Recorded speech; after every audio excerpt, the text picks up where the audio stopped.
कक्षा 10 के सभी विद्यार्थी ध्यान दें। आज की इस क्लास में सोशल साइंस का एक पेपर हम कंप्लीट करेंगे। तो इस क्लास में आपके लिए ऐसे प्रश्न लाई हूँ जो आपको त्रैमासिक परीक्षा में देखने को मिलेंगे। तो बिना किसी देरी के पहले प्रश्न की ओर हम बढ़ते हैं। तो पहले प्रश्न में सही विकल्प चुनकर लिखना है आपको।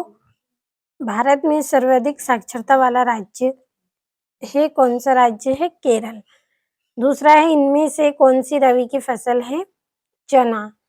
तीसरा है प्राथमिक क्षेत्र की गतिविधि है कौन सी है? मछली पकड़ना। चौथा है आपका गांधी जी ने साबरमती आश्रम की स्थापना कब की? 1915 ईस्वी में। पांचवा है सरकार का कौन सा रूप बेहतर है? अराजकता का। छठा है भारत की प्रमुखतम आयात वस्तु है कौन सी है? खनिज तेल। तो ये आपके 6 सही विकल्प हैं। अच्छे से स्क्रीनशॉट लेकर आप कंप्लीट करें। अब अगले प्रश्न की ओर बढ़ते हैं जिसमें आपके रिक्त स्थान है। पहला रिक्त स्थान है आपका औसत आय को डेढ़ भी कहा जाता है, प्रति व्यक्ति आय। दूसरा है कपास डेढ़ का पहला प्रतीक है तो नए युग का। तीसरा है भारत में सड़क जाल लगभग डेढ़ किलोमीटर है, 56 लाख किलोमीटर। चौथा है भूमिगत जल डेढ़ साधन का उदाहरण है कौन सा? नवीकरणीय साधन का उदाहरण है। पांचवा है बेल्जियम डेढ़ का एक छोटा सा देश है यूरोप का। छठे 3/4 धरातल डेढ़ से ढका हुआ है तो किससे ढका हुआ है? जल से। तो ये आपके रिक्त स्थान हो गए हैं। अब हमारी जोड़ियों की ओर हम बढ़ते हैं। तो ये आपकी पहली जोड़ी है चाय, तो इसकी आएगी आपके असम। दूसरा है बर्न, तो इसकी जोड़ी रहेगी यंग यूरोप। तीसरा है कंडला, तो इसका आएगा गुजरात। चौथा है नेपोलियन की हार, तो 1815। और कपास, तो कपास का आएगा आपका महाराष्ट्र। और छठा है महामंदी, तो इसका आएगा आपका 1929। तो दोनों प्रश्नों को अच्छे से कंप्लीट करें।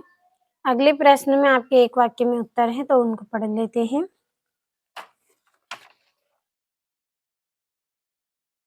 तो ये यहाँ से आपका पहला एक वाक्य में उत्तर। लॉर्ड बायरन कौन था? अंग्रेज कवि। दूसरा है बेल्जियम की राजधानी बताइए, तो ब्रुसेल्स। तीसरा है जीडीपी में सबसे अधिक योगदान किस क्षेत्र का है? तृतीय क्षेत्र का। चौथा है मानस बाद रिवर कहाँ स्थित है? तो असम में। पांचवा श्रीलंका किस वर्ष में स्वतंत्र बना? 1948 को। छठा है आनंद मठ उपन्यास किसने लिखा था? बंकिम चंद्र चट्टोपाध्याय ने लिखा था। पांचवा प्रश्न है जिसमें सत्य सत्य है। तो पहला है औसत आय को राष्ट्रीय आय भी कहा जाता है, तो यह असत्य। दूसरा है 1913 से 1918 के बीच कीमतें अधिक रह गई थी, तो यह सत्य। तीसरा है सेवा क्षेत्र अर्थव्यवस्था का तृतीय क्षेत्रक होता है, तो यह आपका सत्य। चौथा है सार्वजनिक क्षेत्र के उद्योग जैसे रिलायंस टिस्को हैं, तो यह सत्य। पांचवा किसी अर्थव्यवस्था को 4 क्षेत्रों में बांटा जाता है, तो यह सत्य। छठा है कृषि तथा उद्योग एक दूसरे के पूरक हैं, तो ये भी आपका सत्य रहेगा। दोनों प्रश्नों को आप अच्छे से कंप्लीट कर लें। अब अगले प्रश्न में आपके 2-2 नंबर के प्रश्न हैं तो उनको समझ लेते हैं। पहला है संयुक्त उद्योग से आप क्या समझते हैं? दूसरा है वैश्वीकरण से किस उपभोक्ता वर्ग को अधिक लाभ हुआ? आठवां है वेलम क्या है? और नौवां है विनिर्माण क्या है? तो इतने प्रश्नों का आप अच्छे से स्क्रीनशॉट लें पहले और अच्छे से कंप्लीट करें। अब 10वें प्रश्न की ओर बढ़ते हैं। तो ये आपका 10वां है। 3 राज्यों के नाम बताइए जहाँ काली मिट्टी पाई जाती है और इस पर मुख्य रूप से कौन सी फसल उगाई जाती है? 11 भारत में उगाई जाने वाली मुख्य रेशेदार फसलें कौन सी हैं? 12वां प्राथमिक द्वितीयक क्षेत्र का एक-एक उदाहरण दीजिए। 13वां है जूट को सुनहरा रेशा क्यों कहा जाता है? तो कंप्लीट करें इतने प्रश्नों को। इसके बाद यहाँ से आपको स्क्रीनशॉट लेना है। जूट को सुनहरा रेशा क्यों कहा जाता है? और कॉर्नला क्या था? तो अच्छे से कंप्लीट करें। ये आपका 15वां है। 1840 के दशक के बाद रोजगार के साधनों के बढ़ाने का क्या कारण था? 16 औद्योगिक मजदूरों से क्या सही है? 17 सतत पोषणीय विकास से क्या सही है? 18वां है जैव विविधता क्या है? यह मानव जीवन के लिए क्यों महत्वपूर्ण है?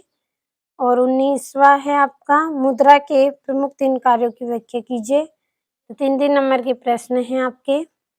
और ये यहाँ से आपका 20वां है। एकात्मक शासन के दोष बताइए।